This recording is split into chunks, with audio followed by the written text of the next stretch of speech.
Hello. Hi. All of a sudden, everything is weird. It's not weird though. Hi.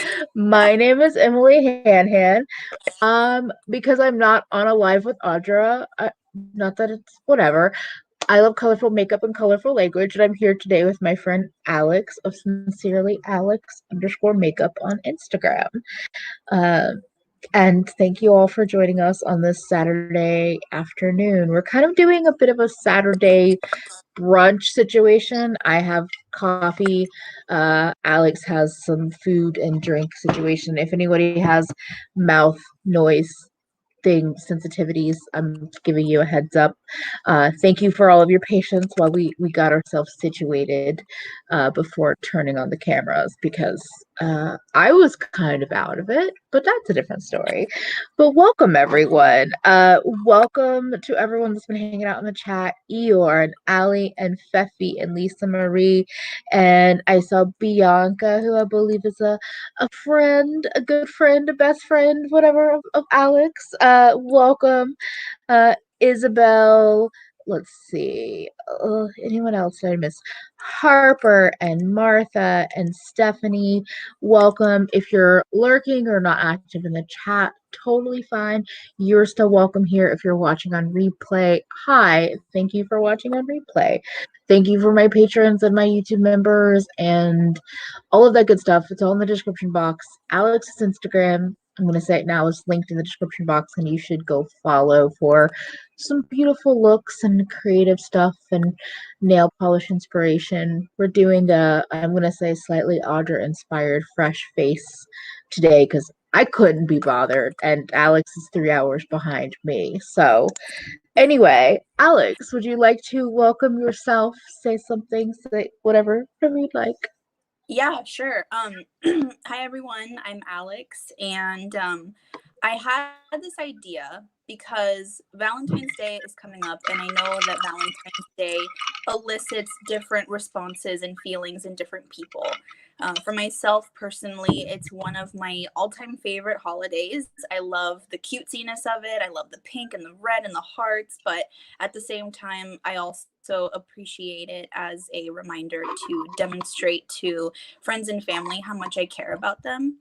So it's my favorite holiday. I always get excited about it every year. And I have been doing a Valentine's Day series on my Instagram where this year I decided to have it themed around heartbreakers and sweethearts. And Emily was actually the one who gave me the idea to incorporate heartbreakers into my series this year. There are so many brands that have been just doing all types of tomfoolery left and right, and my feelings about them and supporting them with my coins has changed. So Emily gave me the idea to focus on different brands that have broken my heart or disappointed me.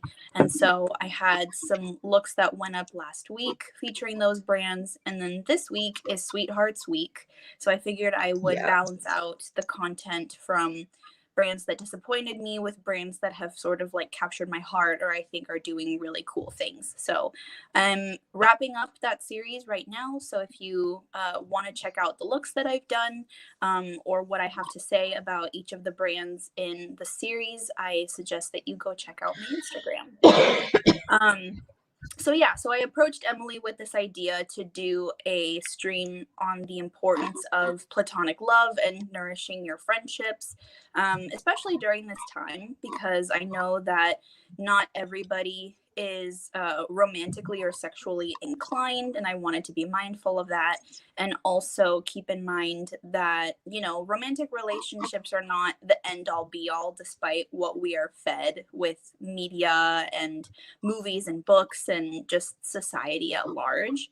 And so I wanted to touch on a couple of things with regards to platonic friendships, and Emily loved that idea. So yes, I'm really happy I that did we're a whole able to talk about it today. Yes, I trying to have as little kitty distraction as possible today because I don't have the patience for it. As much as I adore pets and animals, I'm just like, hey, can you please chill? Thank you. Okay.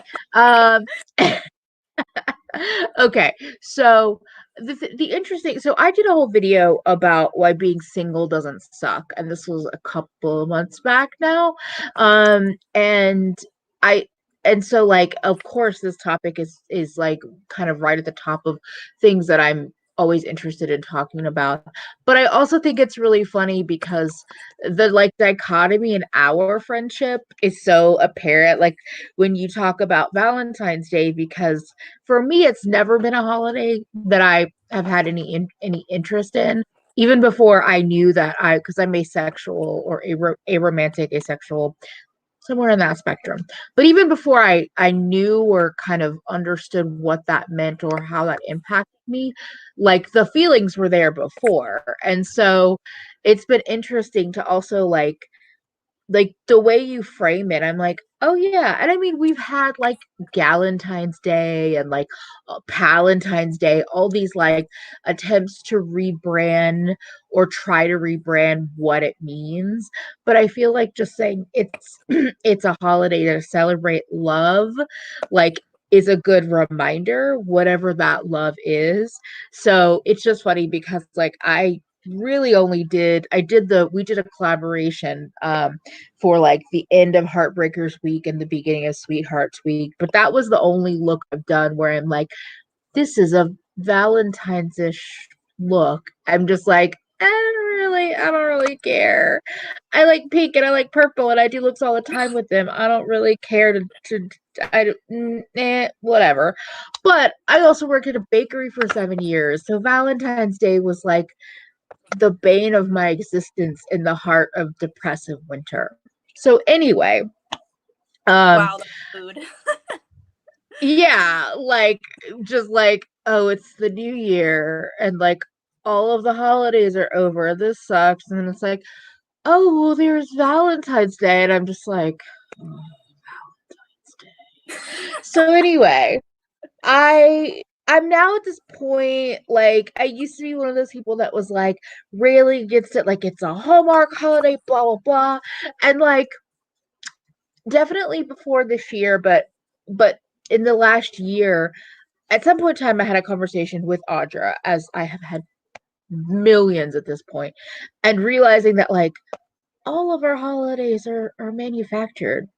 Like all of the big things that a lot of us celebrate, not all of us, because we're all over the world, we're all over like different religions, different things we practice, but they're like all manufactured. A lot of them are. And I just had to remember like, oh, capitalism touches everything, whether we think it does or not. So I've stepped off my like it's a manufactured holiday rant, but I just think it's a nice time to talk about like the ways in which your life is like more fulfilled and nourished, and how you're more empowered and supported with the people in your life that aren't just your romantic partners. So let me see if there's anything in particular being said in the chat. Welcome to anyone that has come in so far. I saw Tarima and Rihanna.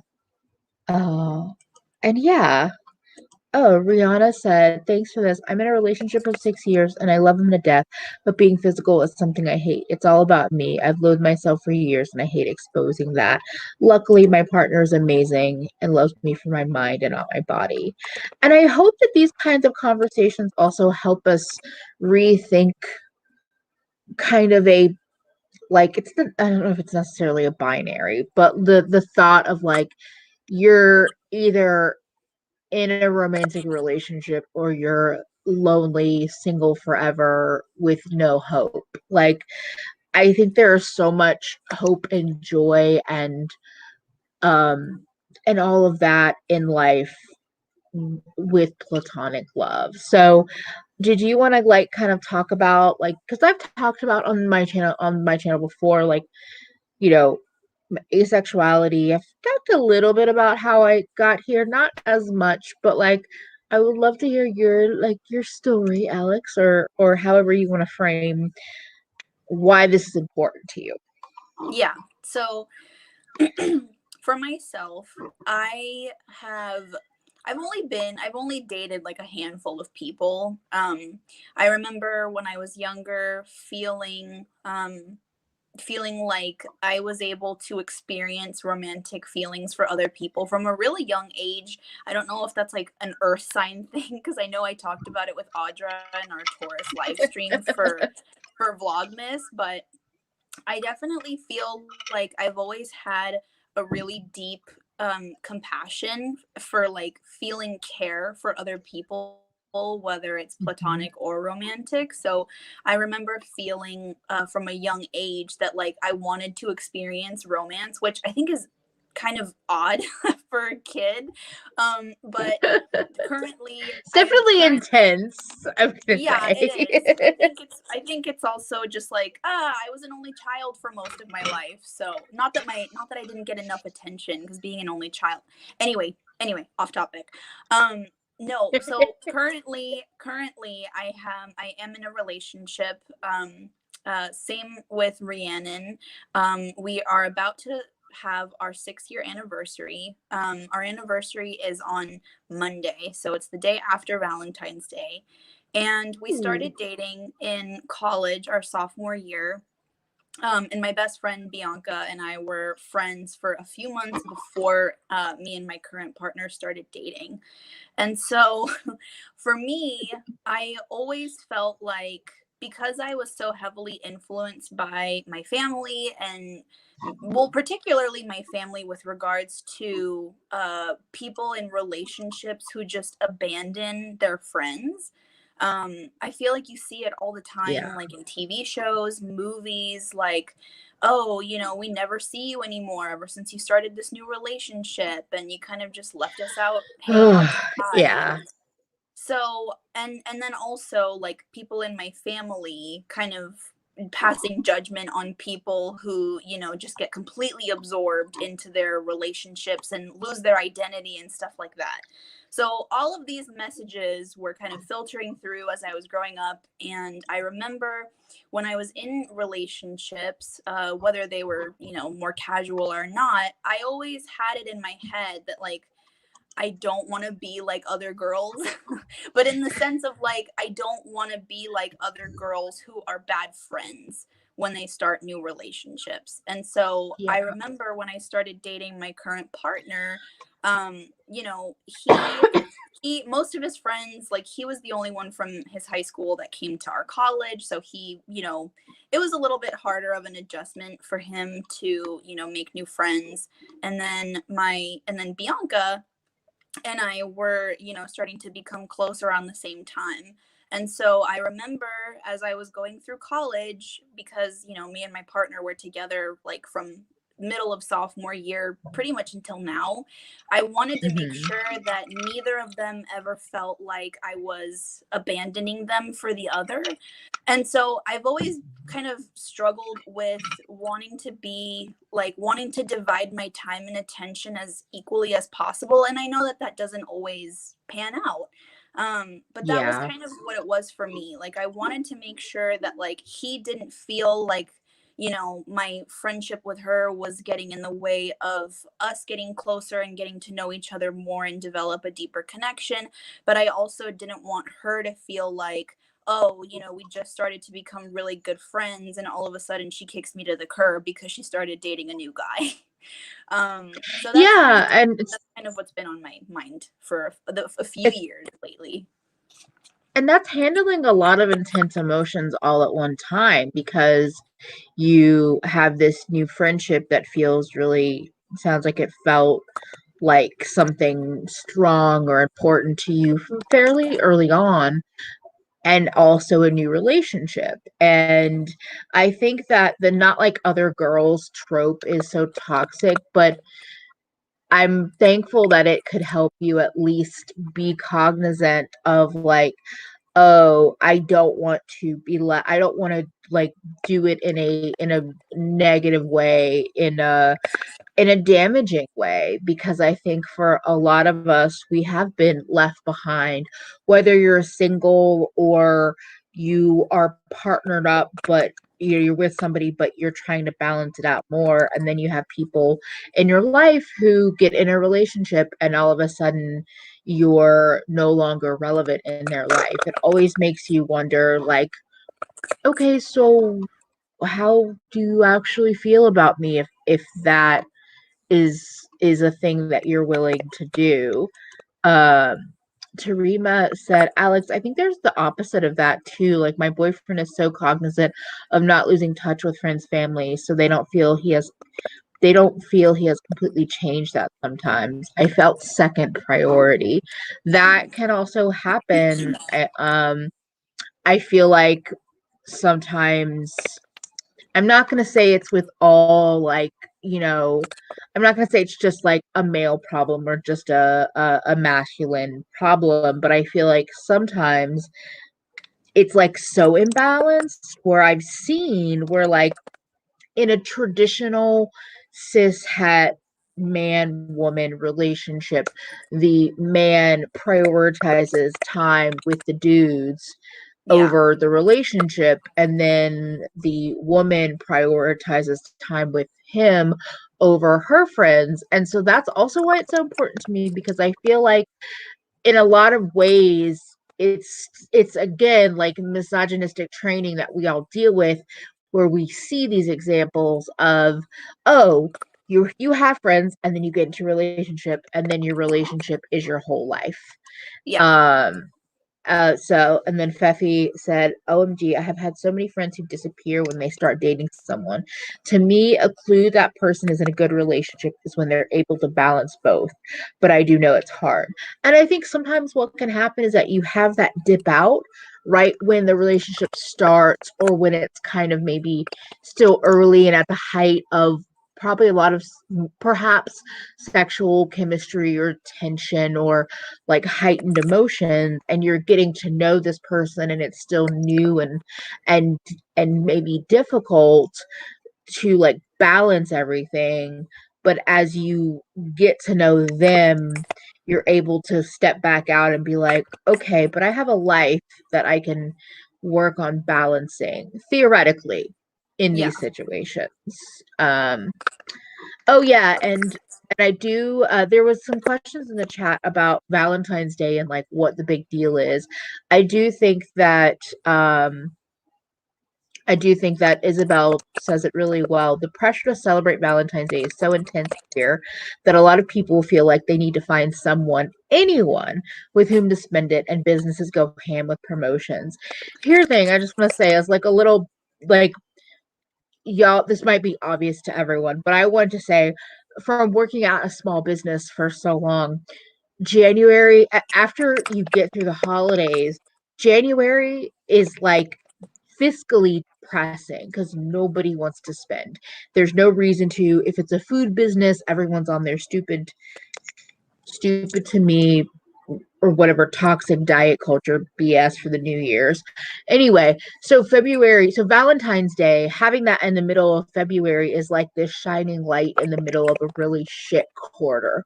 So, like, I understand why restaurants like New York City reopened in-person dining at 25% capacity on Friday of Valentine's Day weekend, like yesterday. I was so there's so many layers to that, to the city and how the country is handling the panini press that pisses me off. But like that was just like, I see what you're trying to do, but what you actually should be doing is giving these small businesses money to exist beyond the panini press. Anyway, but yeah, so and Allie has a really good point. What I sincerely love about the panorama is how certain aspects are canceled, forcing us to step back for these evaluating conversations. I agree. I feel like the last year has been an interesting year in terms of self-discovery, discovery within friend groups, partners, things that are important, things that, make a difference in your life versus the things you just automatically were doing because that's what you thought you had to do.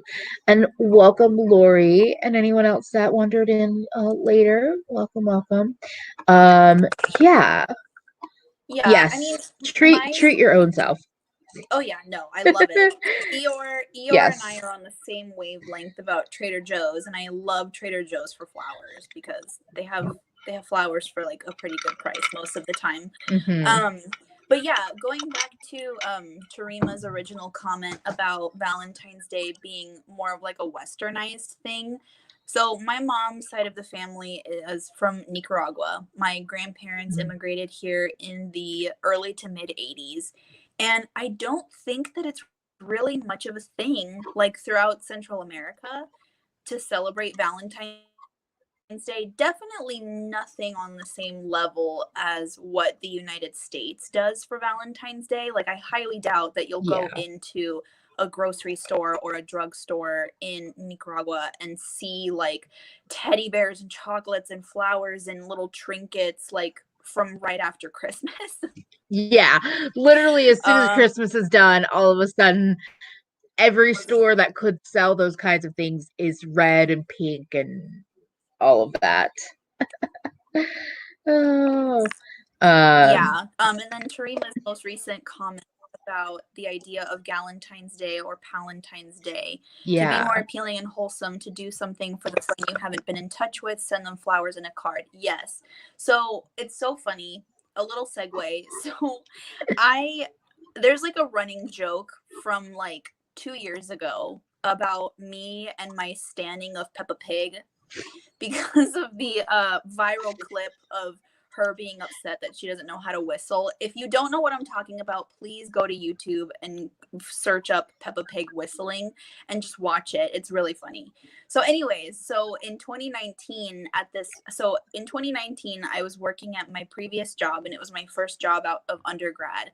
And I happened to see these Peppa Pig Valentines that were in Target, and I was like, this was around the same time that this clip started getting a lot of traction from people on Mm-hmm. Instagram. And so I was like, oh my God, how funny would that be if I get these Peppa Pig Valentines and give them out at work? Because people don't like, ever since we were in elementary school, like no one really gives out Valentines like that anymore. So I was like, Yeah. let me just bring a little joy and like bring this tradition back to people. So I bought them and I handed them out to my coworkers at the time, and I loved it. Everyone thought it was hilarious. They came with little magnets. It was really cute. And so I was like, oh, this is awesome. So the next year I was back at Target. They had a different set of Peppa Pig Valentines, but this time they came with little temporary tattoos that smelled like bubble gum. And I was like, who wouldn't want that? So I bought them, had enough left over that earlier this week I decided to use the last of my stamps to mail out cards for friends for Valentine's Day. Which, by the way, I sent one to you. Did you happen to get it? No, I'll check it. I'll check my mail today though, because I just checked the Okay, other yeah, day or yesterday because I'm bad at that. But yeah, I'm it's fine. excited. And like the joy of little mail. What? I love it. Yeah, yeah. So I'm just like, Also, okay, I know that it's a holiday that not everyone cares for, but like, if I can bring a yeah. little joy with Peppa Pig Valentines, I'm gonna do it. Yeah, and I think Eeyore puts it how I feel, and this is why I like having these conversations around this time and always. So Eeyore said, honestly, I don't wait for an arbitrary day to tell people I love them. You never know what's going to happen, and I always want people to know I care for them. One of Yes. my favorite things, if I have the extra budget to spend, one of my favorite things, particularly, pre all of this, is if I was just out and I saw something and I was like, ooh, this makes me think of Alex. Fuck it, I'm buying it for them. And just like and Yes. having a little gift I can send, or seeing something online and being like, friend, what's your address? I'm gonna like just like because gifts get I actually just saw a TikTok last night about love languages that just made me laugh. But gifts are a love language for me. And so doing that for friends is like one of my favorite things. Just like little moments of like, I thought of you, this looked like you, like whatever it might be. But I think that for us, this is like kind of, oh yeah, candy on sale. I might double mask Yes. up and go out on Monday for some clearance candy. but I think the important part of this conversation too is way beyond Valentine's. We just kind of felt like timing wise it was appropriate. But I think that there is so much in like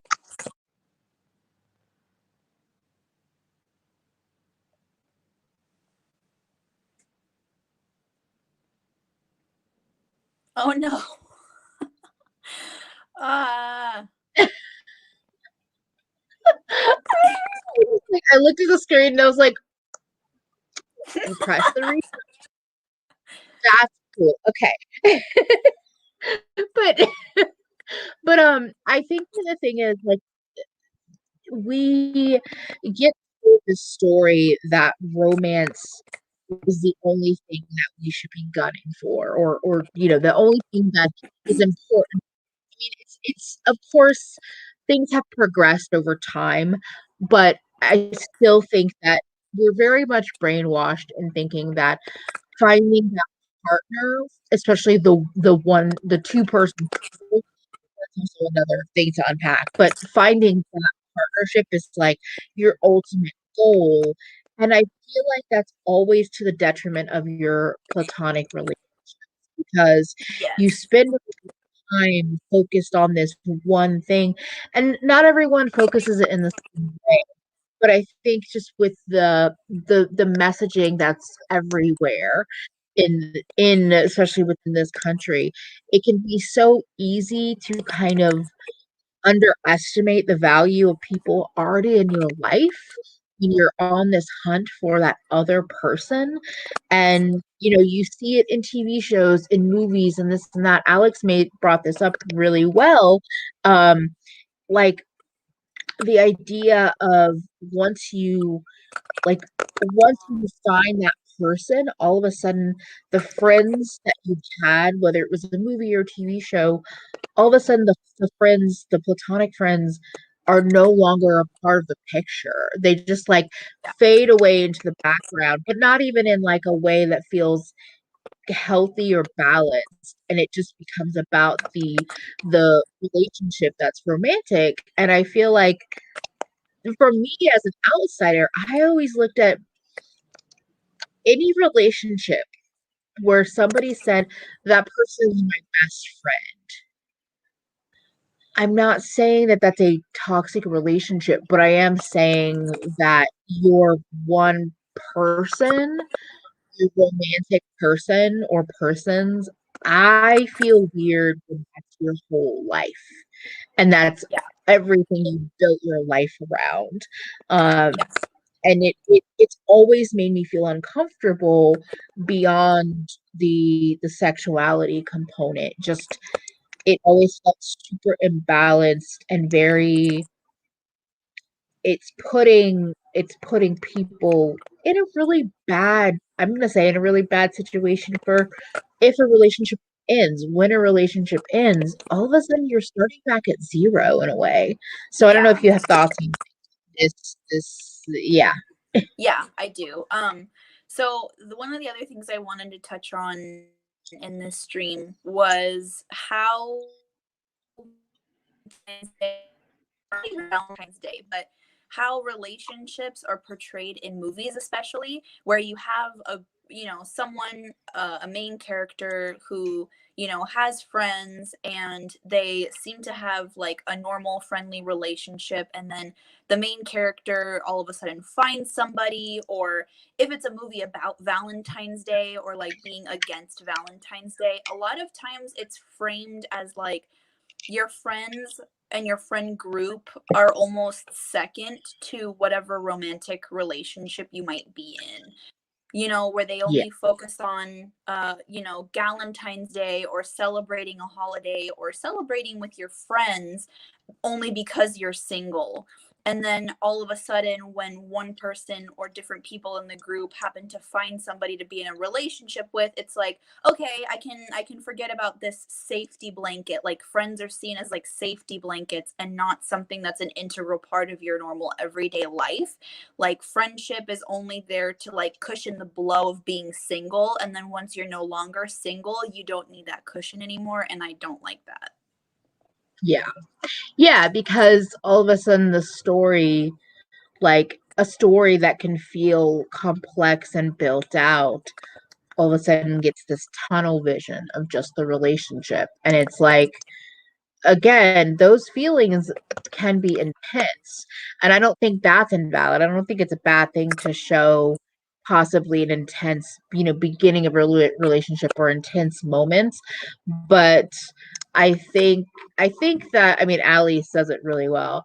Shows how toxic procreation culture has been weaponized against us. Exactly. Because there's always this focus on, if you have a uterus, you should, I'm gonna say this. This is not me agreeing with it. This is just the way I've literally heard this weaponized. Like, you have a uterus, you should be using it. And I'm just like, first of all, you don't know who's actually has functional bodies, and also disgusting, and also my body, my choice, my life, my choice. Get the fuck out of my business. But Tarima had a Yeah. really good point that, like, so Tarima says the idea of love and finding love in another human being, whoever that may be, is also a very Western idea. I don't want to be a broken record, but in third world, pairing up is a social necessity.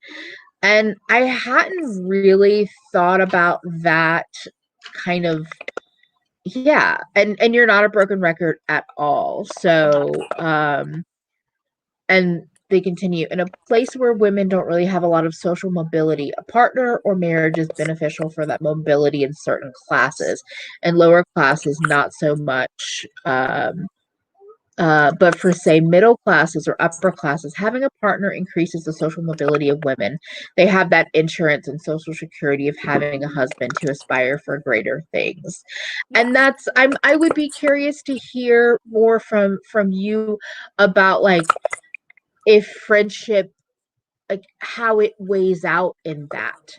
Like, do you find that that generally in society you're able to kind of have the friends and the partner? I feel like, from again, an outsider perspective, I feel like if you don't have the supposed intense romantic feelings with that partner, that you might have the space, or space to still have friends and have that social circle.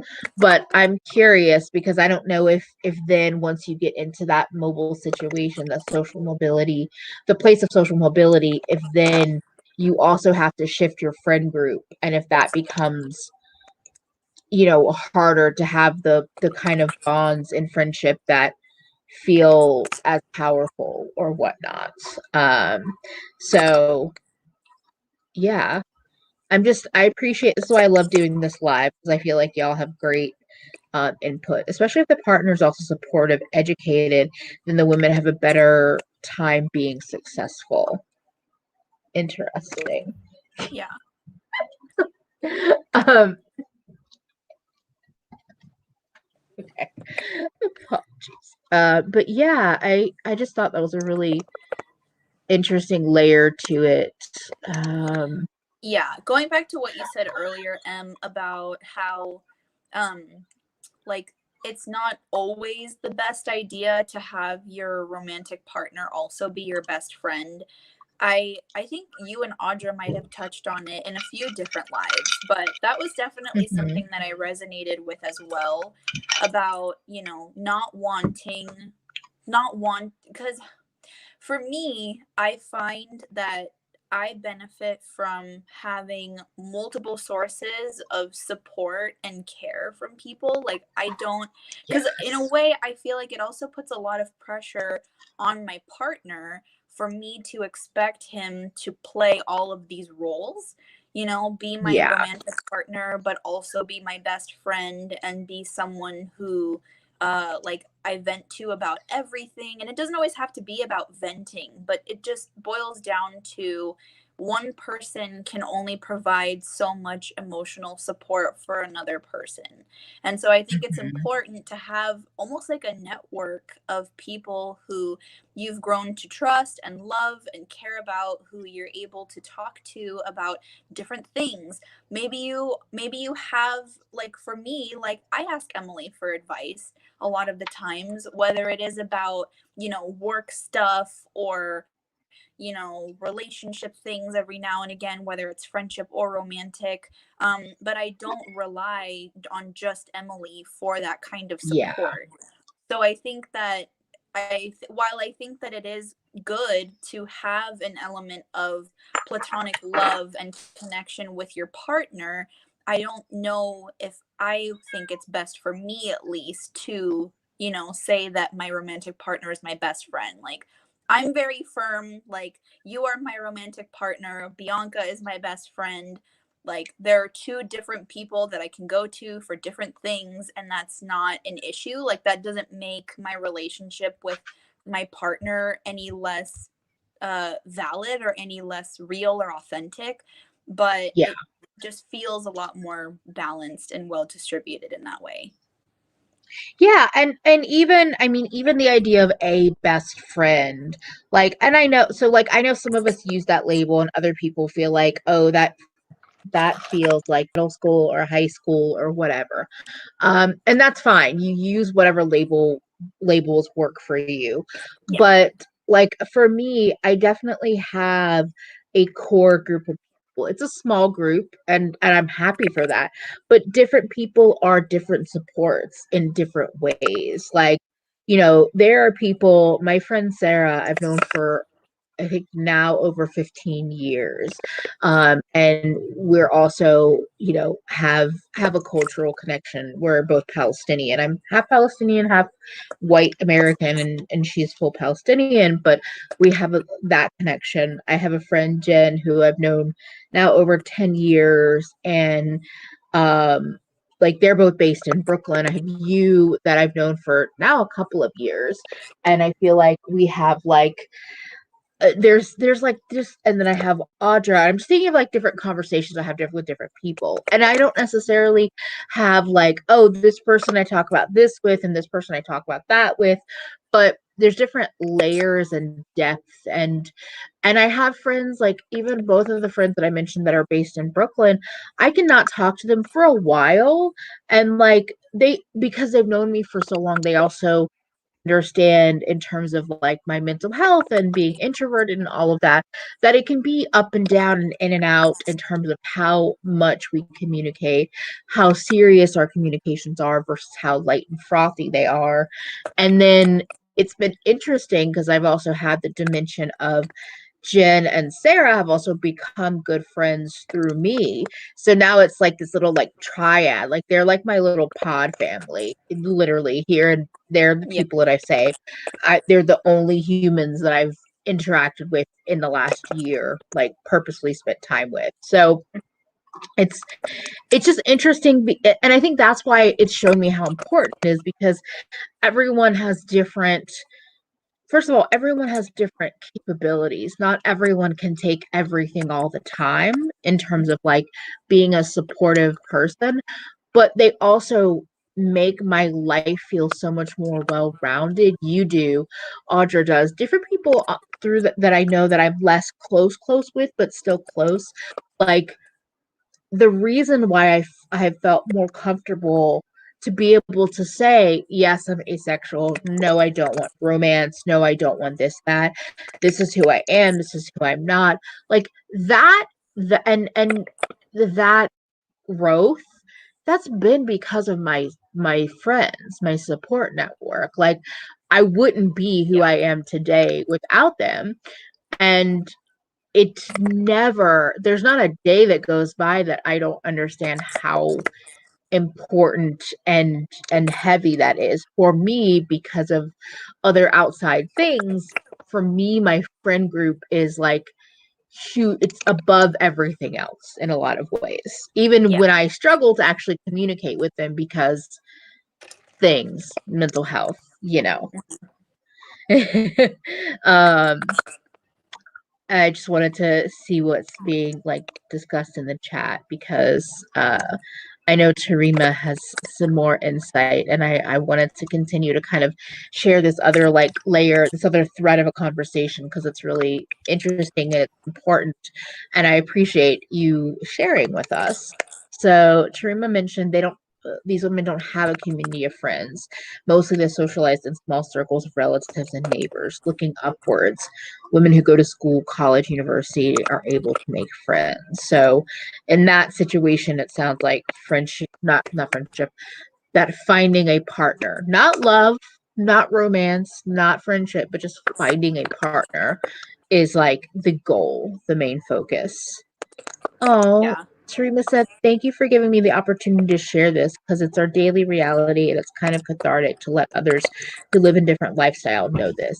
This is literally like why I love having the kind of audience that I do because just hearing everyone talk, telling your stories, telling your community stories is really lovely.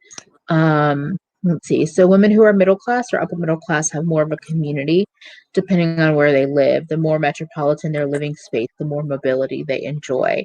And I think I don't mean to boil this down to such like simplistic language, but I think it just shows like how far the entire world has to go in terms of like supporting the idea of women and femmes being whole people and deserving Yeah. a whole full life, and how literally how much privilege a lot of us have that um like personally I don't have a great or strong relationship with my family.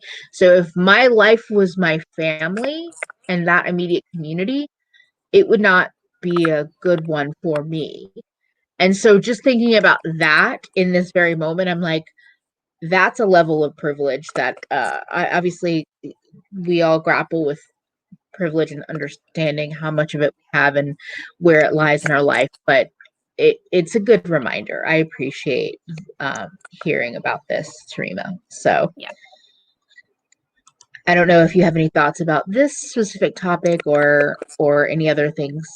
You know, I'm just catching up with the chat right now. So yeah, and LGBTQIA rights are very repressed here. The state doesn't recognize any other sexual orientation other than cis het. They do recognize trans rights, but it's recent. It really sounds like having understanding the level of freedom and things that I have. That sounds very. I'm gonna say it's like living in a bit of a prison in terms of that situation, and it's sad to realize that like in 2021 it's like, oh yeah, that's still, this is not a one-off situation, it's not a one-off community, Yeah. this is definitely a worldwide thing. So I I wanted to touch on Bethany's comment right above. yeah. So Bethany said, my husband literally is my best friend. I do have girlfriends, so there is that dynamic. But I think the nature of my marriage is that it's more of a friendship than a romantic relationship. And I completely understand that sentiment as well. And I hope Yeah. that what I was saying earlier doesn't come across as passing judgment or criticizing people who feel a genuine connection of friendship with whoever their partner is, whether they're married or, Yeah. domestic partnership or anything like that. I was mostly trying to communicate that, at least for myself, that I think that, in the position that I am in currently, that I wouldn't want, that I don't consider my partner my best friend, because I already had a friend in my life who was really close with me, and how I feel like the dynamic of my relationship with both of them functions more as like one is my romantic partner and one is my best friend. But Yeah. no, I think it's really awesome whenever you have partnerships like that where, you start off as friends first and maybe something develops from that. That wasn't necessarily the case with me. My current partner and I didn't really start off as friends. We kind of started off dating like right away. Sometimes I think about that though. Like if I had been friends with him before we started dating, sometimes I wonder where that would have taken us. But I Yeah. obviously acknowledge too that not every relationship is going to have, more of a romantic element to it. I mean, as with anything, like I don't know if there's necessarily like a spectrum between platonic and romantic, but I understand that more people are probably in the same situation as Bethany, where they feel like their partnership maybe has more platonic than romantic or more romantic than platonic and vice versa. Um, so yeah, Yeah. that And was something Bethany, you I had wanted. talked about earlier in the chat, basically, and then mention it again. We're both more asexual slash demisexual, so I think it has something to do with it Yeah. too. So even if they didn't Okay. start as friends, like, as a platonic relationship that turned romantic, it sounds like it's an important point, because it reminds me also that what we think of as marriage, as long-term relationships, those aren't always romantic. And I think about, I mean, because it's relevant in within my family, there's still, I mean, like, a lot of my aunts and uncles are married because of arranged marriages, and you can tell that they're friends, but you can tell they're not really, at least at that point in time, when I was an adult enough to kind of pick up more clues, where it was like less about romance and more just about a good friendship. And so that's a good reminder that even though I might see marriage all around me or relationships all around me, I don't necessarily know if those are romantic. Just because I'm making assumptions doesn't mean, like, just because they're like holding hands, like, they're, what I'm trying to say is that you can have a level of intimacy with platonic friends, with platonic relationships, Yeah. that I think we only get portrayed as romantic, but it's not the case. Holding hands, hugging, like, even I've seen more and more people talk about cuddling and how they have friends that they will cuddle with, and there's no romance, there's no sexual anything about it. It's Yeah. just a shared intimacy. And I really appreciate seeing that, because it reminds me that I'm still stuck in that mindset of like, oh, if these two people are doing this, then they are this. And it's like, no, you're wrong. You don't actually know that. You don't actually Yeah. know if they're romantic. Like, you have no idea. And I agree, Feffy. Platonic life partners sounds like an awesome idea. Like, Yeah. I think it could be like a really wonderful setup for the right I person. agree. So, It's so interesting because that sort of touches on something else that I've talked about in other streams before, where I felt like because I was an only child for a majority of my life, but I always appreciated like physical touch, like hugging family, cuddling with my mom when I was a kid. And stuff like that. I remember when I started to get older and navigating other relationships, like professional relationships, I always felt like there was there was a there was a point in time where I remember feeling confused whenever I would get really close with friends, especially in college, because that kind of vulnerability, emotional intimacy, physical intimacy, that kind of element that we see a lot in romantic relationships typically, I always felt like there were points where I felt confused, like, am I developing feelings for my friends?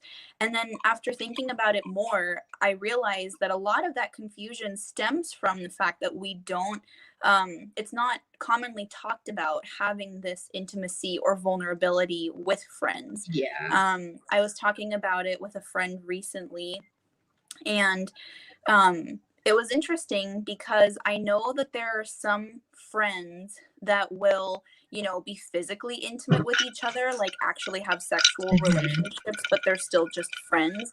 or they'll kiss their friends, or even just something as simple as holding hands.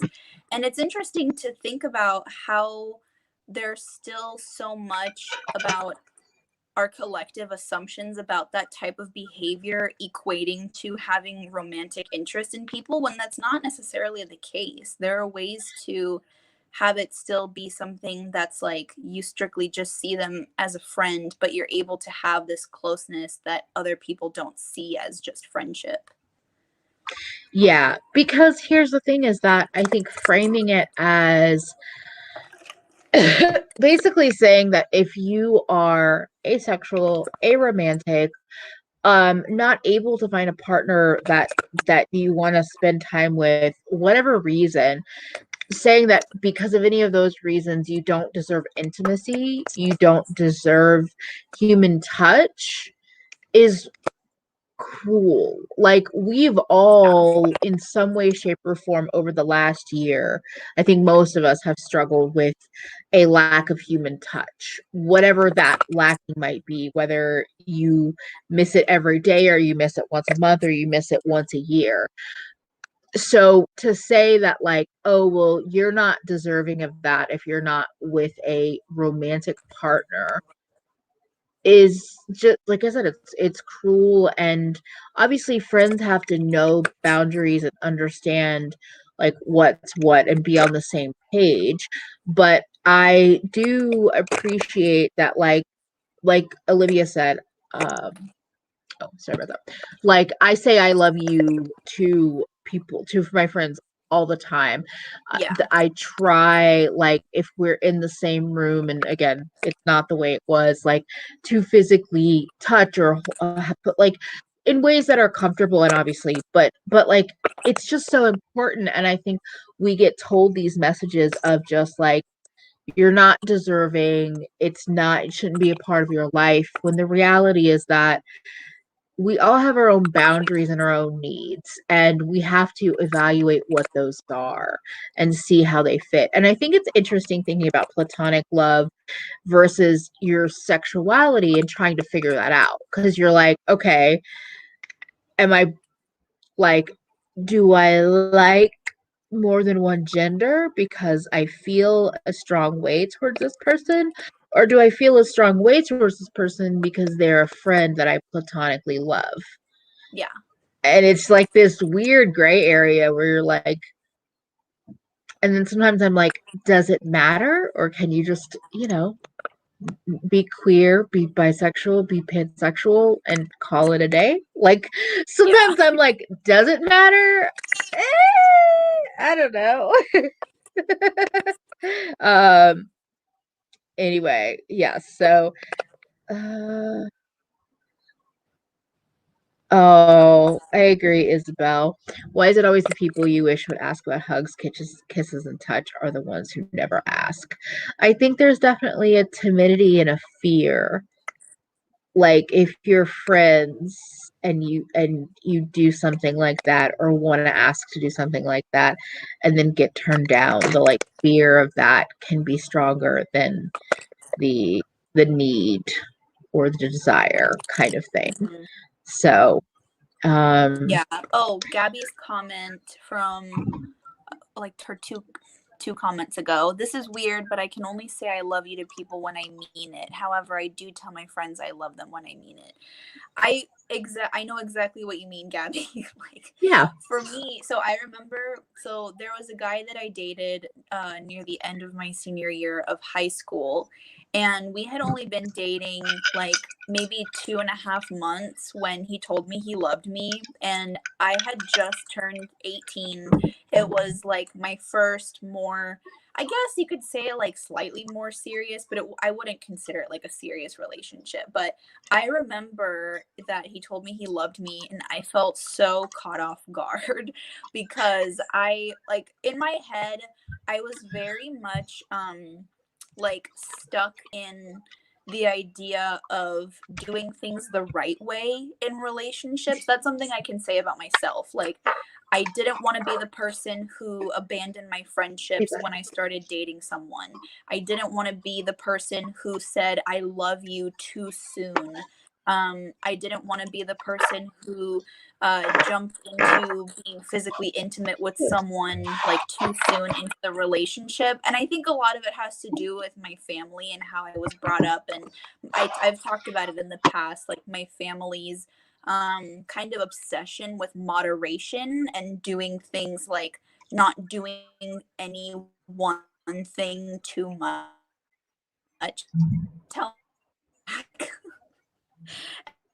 And some people were surprised by that because they were like, what? Like, you couldn't even, like, just fake it and say that you loved him back just to make it less awkward. And I was like, no, I didn't. I wouldn't have meant it. So why would I say it? Well, and I think that's the thing is I do think love is important. Like, I think love is an emotion that deserves respect and honesty. And so I don't think it's weird to not be able to say I love you to people you don't love. But I also think that like love within platonic friendship should be or platonic relationship should be vocalized more.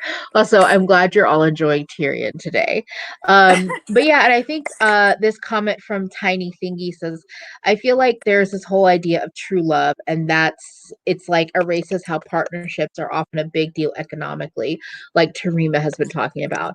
Yeah, I think that's the other part is that, like, I wonder too if we were able to focus less on this chasing true love, this hunt for true love, and more about the people that are in our life and the relationships we have, and maybe marrying for social reasons, marrying for upward mobility because that makes the most business sense. Like, this is something Audra and I talk about a lot, and I think we've touched on streams. Like, looking back, doing like my 20s over, if it was like, look, you can get married to this person, you'll end up with this much money at the end. It's 10 years. You got to do this, this, and this. Like, as a business relationship, as a business partnership, yeah, I'd probably do that. Yeah. I would consider it. Like, I think that, like, because I think that the upward mobility part of it is huge. And I think about my life, I'm like, yeah, if I was in a different place financially right now, the things I was doing, the way I was living my life, completely different. The level of joy, I'm not saying that money is everything, but in this world, it's really fucking important. And so I do wonder sometimes if true love clouds our ability to make a more developed and supportive network of people in our life because we're always chasing for this supposed perfect person that should fill in all of the blanks that we've never made the effort to fill in within our own friends, family, community, all of that. So that's a really good point. And Tarima's conversation as well, like, definitely put my brain in that mindset about partnership side of things. So many good things happening in the chat.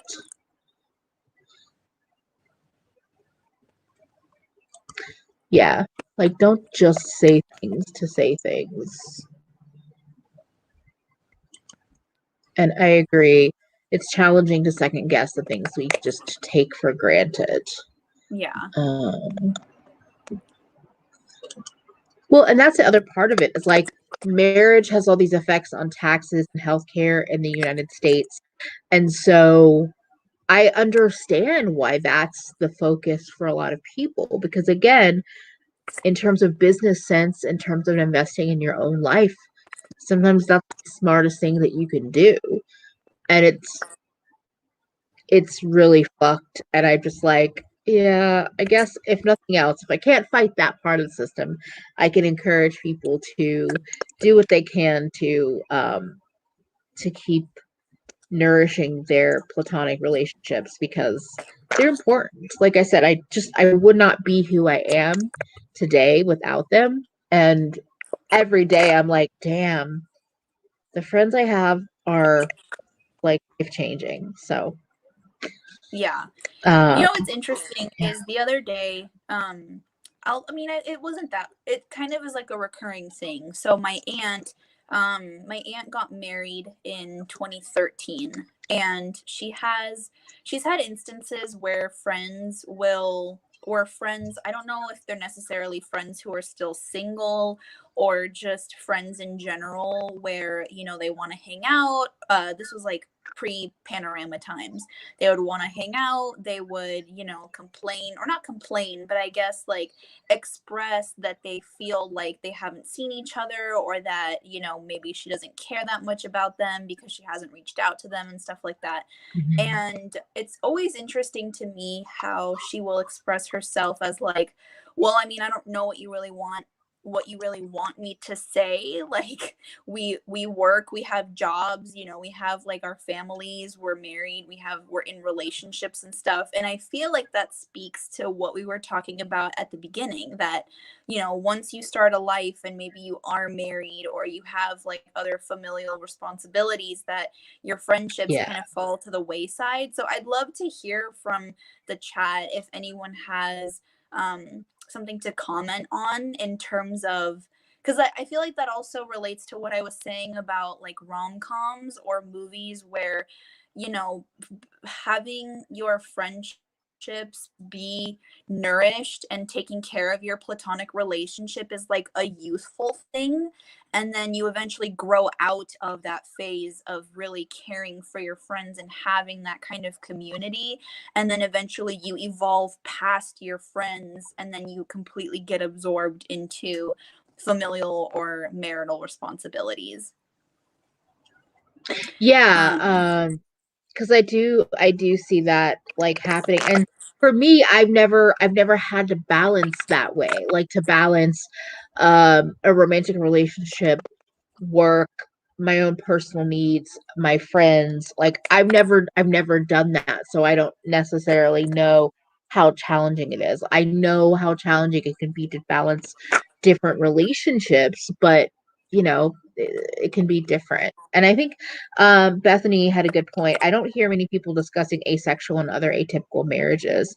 They're a thing, and I wonder if people even know it's an option. And I think that goes into that whole thing about like just making assumptions about what a person's like sexuality is or what their relationship is because of the way you see them out in the world, or yeah, because of the rings on their finger, or how they introduce this other person that's in their life. You don't actually know the setup. You don't actually know, like, oh, is this romantic? Is this platonic? Is this sexual? Is this not? Like, you don't know, and it's not really. And I think that's the other really nice part of it is like, I think I want to try to reframe how I look at relationships from an outsider, like to maybe try to assume platonic relationships always until somebody says like, this is my romantic partner. But I don't know, yeah, maybe that's a lot to do. um wow, that's intense. because like I Tiny thing you said. also That was Oh, go ahead. no, because the only thing I was going to add on to that was it's something that I've noticed with my mom too. Like, my mom has always been someone who is very much like, I enjoy my family. Like, even in past relationships, she's always, not always, but she has sort of done the opposite, like putting her romantic relationships second to her family, because in some ways, like, my family can be like hive mindy, and like everyone Yeah. has to have like more or less the same opinion, and then it's kind of just like an echo chamber of everyone kind of having similar personalities, but that's a whole other topic.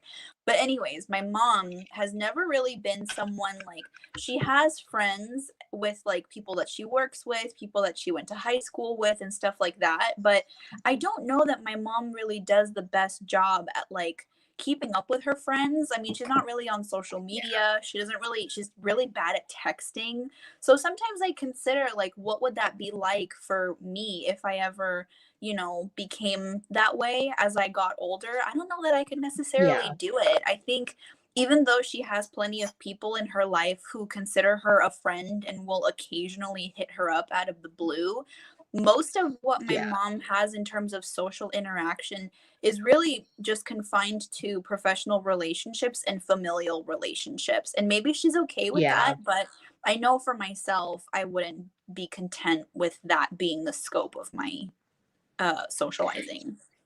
Yeah, I think about that too because I feel like actually when you said the family stuff, uh uh and like prioritizing family over a romantic relationship, I actually saw that happen with my parents where like the way the way my dad would trust the word of his sisters or brothers over his wife, and it would cause drama, it would cause shit. And it's just like part of it is because, there's always something to be said towards an outsider marrying into the family. Yeah. And then that outsider not being trusted. It's a lot. It's a lot. But Yeah. I looked at that a lot where I'm like, yeah, I don't think I could do that. I mean, I don't think I could, but I think that's just like it's not, I can't even say it's foreign to me because obviously I saw it modeled to me in for decades, but I do feel like it feels foreign in terms of making that choice. But I also have to remember that a lot of times things happen and they're not an active choice. It just kind of happens from timing and from like the way you can only stretch yourself so far. Yeah. So yeah, so I think it's difficult because like I can make these judgments against people and the way they're like, living their life, but I have to remember too a lot of things that have happened in my life, a lot of relationships that have maybe devolved in a way that I didn't enjoy. It wasn't active destruction. It was just like a lack of energy and attention. Yeah. Um yeah, and Tarima said a similar thing that her mother is so busy with work and family life. She does have friends and colleagues, um, and I think she's not satisfied. But she doesn't have social media, never replies to text, so it's just like hard to keep those relationships, or even to kind of like stoke the flames of possible relationships because you don't have the energy and the attention to do that. Let's see. Ali said, my friends are running off to get hitched, having babies. They're so wired by procreation culture. I'm okay because of my community, because I built my community away from them and I have a big family. I'm not as lonely like they are. That's the other interesting part when you realize that like people that you lost because of romantic relationships are actually quite lonely. It's not interesting. It's actually kind of it's pretty sad because you're like, oh, I was over here feeling like shit because I got left in the dust, and then like a year later, I find out, oh no, they're actually not in a great place, and like I'm not responsible for their life, but I also, if they're a friend of mine, I care about them, even if I feel some kind of bitterness towards like, oh, you just got in that relationship and pieced out. But when you find out later that it's like, oh no, it wasn't, the grass is not greener over there. It does make me feel sad because I'm just like, it didn't have to be like that. Oh Like my it didn't gosh. have to You be know that what? way. That actually makes me think of what we were talking about earlier about how capitalism is so tied to the marketability of a holiday like Valentine's Day. How, especially here in the US, you're sold this idea of like, if you work really hard and you save all your money and you can work your way out of poverty, and then eventually when you're a billionaire after having saved all your money and invested it and done everything the right way, like you'll be happy. I feel like there are a lot of parallels when it comes to romance culture, whether that's from an early the one, or that you know, you have to be in a romantic relationship to be happy. You're kind of sold the same kind of lie that your life is going to be so much better, and kind of what you were just saying, like the grass is going to be Yeah. greener when you eventually find your romantic partner. But that isn't, like, you're kind of being sold a lie, because it isn't the end all be all. Like, there has to be more than life than just that. Yeah, exactly. Yeah, and like Isabel just said this, my mother made her family her entire world. So since parents separated, she struggled enormously with loneliness. Like that's the thing, is that I think that's why I love talking about these kinds of things, because the more we can just break down the like constructs that the world builds around us. And I know some of it is not easily broken down with just conversations. Like when there's systemic constructs, both in the United States, around the world, and then in particular, like the kinds of things that Tiny Things and Tarima have been talking about in the chat, which again, thank you all so much for all of that. But like, when we can at least talk through things, because like Gabby mentioned that like Gabby doesn't want to bother friends, so they don't necessarily reach out, and like that I want to like trash that out of the like atmosphere. Like, Yeah. you are not bothering friends by reaching out. And I personally feel a lot of feelings about people that make you feel like you're being a bother when you reach out. Yes. Because for me, like I like one of my good friends, well, another one of my good friends, like they know that like it might take a couple of times, and this is no hate or lack of love towards them. It's like ADHD and depression and all these other things mixed around in my life. And so when they're the friend that other people might be like, oh, you're bothering them, that's the moment when I'm like, thank you so much, because you like snapped me out of my like, oh, I didn't respond to them. Oh, and then like it feels so good to like reconnect. So Yeah. yeah, I get really frustrated that one that's like a, because I know that concern comes from real situations. People are shitty about that sometimes, or often, I don't know. But I just love talking about these kinds of things, because I think that we can examine the world that we're living in and see how we can break down these barriers that have trapped us in them, bit by bit. Like I said, sometimes it's simpler than other situations, but yeah.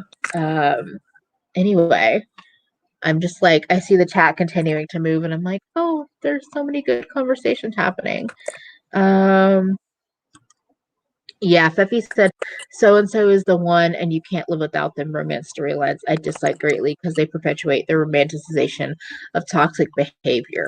That too. The amount of people that I saw in really bad relationships because they thought that being in a romantic relationship was their only option for supposed happiness, it was very sad to see. Um, Yes, Tarima said, even amongst this repression in my society, friendships are important. Friendships protect us. I have friends who are non binary, and officially they should be prosecuted, but no friend would do that. Like, you are an amazing human, Tarima. I just wanted to say that. Like, you are a beautiful soul just from reading what you've been talking about. And I feel like this conversation is one of those that, like, we could take in a million different directions and continue to talk about, but I really appreciate this layer of the conversation, because it reminds me yet again that like America is not the center of the world. Yeah, And definitely. sometimes I need that reminder, even as critical as I am of my own country. Anyway, were there any other like topics or things that we didn't specifically cover that you wanted to talk about today, Alex? Actually, this conversation about bad relationships being isolating, that actually reminds me a lot of how I was feeling towards the end of high school with that guy who told me that he loved me 2 months into our relationship. I remember being so I remember in high school struggling with friendships because I think at the time I was, and I don't mean this as like a humble brag or anything like that. I really do feel like because I grew up as an only child in a household of pretty much only adults, I feel like I was able, like, emotional maturity, I think I was on a different level than people my age. And so I remember wanting meaningful friendships from like middle school and always kind of feeling like, everyone was.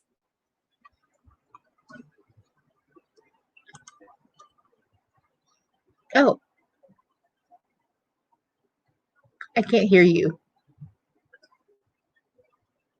Alex's audio went out. I'm sorry, y'all. Okay. Okay. Are you there? Can you hear me now? Yes. Yes. Okay. You were talking about being in Okay, high perfect. school and then it cut out. Oh yeah, I got a phone call and I'm on my phone right now. Okay. What I was Been there saying for sure. was I remember feeling like I wanted really meaningful friendships from when I was a young age. And I don't think a lot of people my age had the same kind of um, maturity or desire that I did to have meaningful friendships. It was a lot more like superficial. And so when I was in high school, I remember getting to my senior year, and the friend group that I had at the beginning, everyone had kind of gone off in their own directions. And I had plenty of acquaintances, and I was kind of a floater and friends on the surface with a bunch of different people. But I didn't feel like I had like good friends, if that makes sense. So by the time my senior year came around, I was like so ready to graduate already. I was, kind of just counting down the days until I could leave. And then I started dating this guy towards the end of my senior year, and his friend group kind of became my friend group because I didn't really have anywhere else to go. And I remember that feeling being so incredibly isolating. I was at my high school graduation and I was like seeing everybody else with their friend groups taking pictures and being excited about graduating and making memories together. And I was at a table with other people who also didn't have those like really strong friendships. And we were all just kind of like collectively sharing in this moment of like wanting to get the fuck out of there. So Yeah. yeah, I think, and during that time I was having a hard time during the summer because that was the summer between high school and college, and me and this guy were still together. And it wasn't necessarily the healthiest relationship. He was dealing with his own mental health struggle, and it ended up just making it more and more apparent that we weren't meant to be together in the long term. And so I remember feeling like, okay, part of why I am feeling like this is because I don't have that network of friends that I can really like turn to in times like this. And I think subconsciously I made that mental note that I don't want to feel like this again. Now that I'm older, I'm able to identify Yeah. patterns that I think might be red flags, whereas obviously I'm 18, I'm not really going to be as privy to those kinds of warning signs as I am now. Yeah. But yeah, and I guess all of that is to say that at this point, at this point in my life, I couldn't be more grateful for the friends that I've been able to make along the way. With Emily and everybody in LGG, with my friends that I have made from past jobs, and connections that I've actually like rekindled with people from years and years ago who I haven't talked to.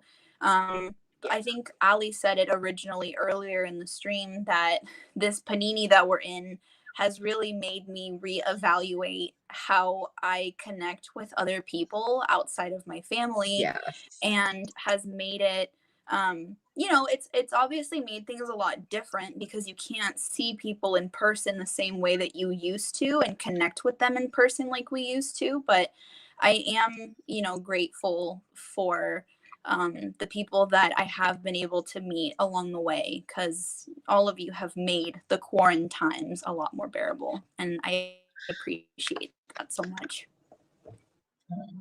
I have to say, first of all, also, there's definitely a difference between like the isolation that can happen with abusive relationships and just falling into a romantic relationship, but it's a good reminder that like pay attention to those things when it's happening with your friends, because there could be other signs.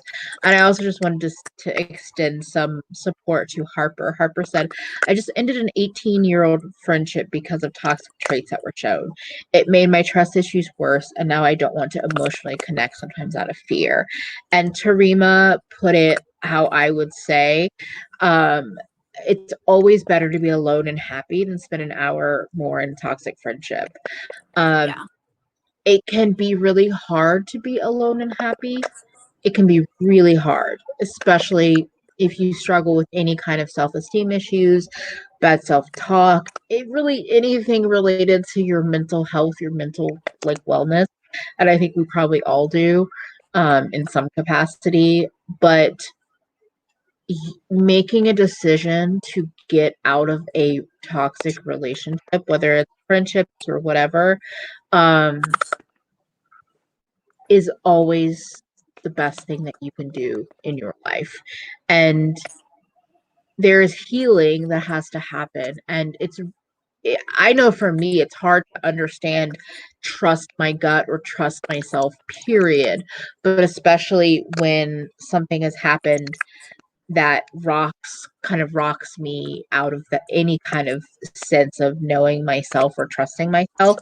But we see you, we feel your pain, like Effie said, and I think that you just have to take care of yourself and protect yourself right now. Let your wounds heal. Like there is grief in friendships ending, so it's not a straightforward like climb or whatever. It's not everyone's path is different, but you're not alone. And I'm proud of you for ending the friendship, because that the longer you're in a toxic relationship, whether it's romantic or platonic, the more that toxicity gets to you.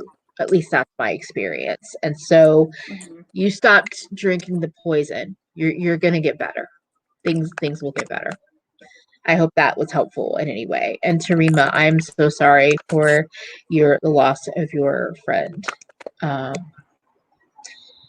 Yeah, check up on all of your friends. People that seem strong, people that don't seem strong, people that you sometimes even forget about, just because you don't remember all of your friends. I also want to say this as somebody that struggles with ADHD. Just because you don't remember all of your friends doesn't mean they're not your friends, and doesn't mean they're not important to you. Our brains treat us badly sometimes. So just remember that they're still there and they still care about you, and you're not bothering them. That got a little emotional at the end for me, at least. But the vulnerability in the chat today, what you were sharing, Alex, like is amazing. So thank you all for that. Did you want to like say anything while I rated my overwhelming emotions? Oh man, no, I think that's pretty much all of it. Checking on your friends. You are not on people for showing them that you care, and if people make you feel that way, fuck them. Because you are a gift to the world, and the amount of love and compassion that you show for other people does not go unnoticed. Exactly. And yeah, I think that's pretty much all I had to say. Like I said earlier, I appreciate everyone in the chat for engaging in this conversation with us. Yeah, thank you. Yeah. And I'm going to say, Fethy has said it perfectly. Once you're my friend, I'm glitter and you're stuck with me. And if you don't like glitter, then I don't think we can be friends. You don't have to want glitter in your life, but if you tell me you don't like glitter as a whole, I might have to second guess things. But anyway, yes. Yeah. Be glitter in your friend's life.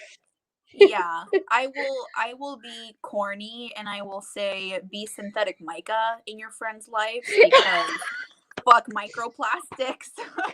I will be biodegradable micas. I will be synthetic fluorite or whatever it's called. I will add shimmer to your life, but I'm not going to inconvenience the Be environment in a way. JD Glow Galaxy Yeah. Shadow. Be the JD Glow Galaxy Shadow in your friends' lives that they didn't realize that they needed. Yes. Be the adept plain Jane palette of your friend's life.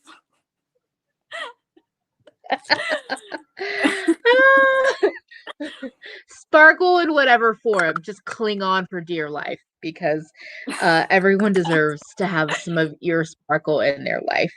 Yes. So thank you all again for being here, and don't forget, go follow Alex on Instagram. And if y'all like these conversations and want us to stream these these kind of topics more often, like, of course, support in the comments, let me know, and we'll figure out something to talk about soon, because I love having these kinds of streams. Thank y'all for spending some of your Saturday with us.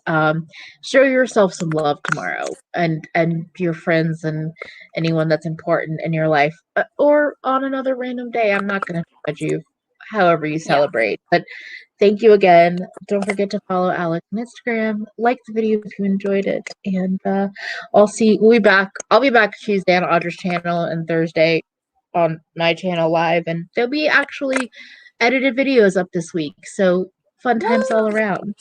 Thank you, Alex, for being here too, because I appreciate you, friend. You mean the Yes. world to Thank me. you, friend. I love you so much. I love you too. I'm gonna do the little outro, and we're gonna wrap it up for the day. Bye, everyone.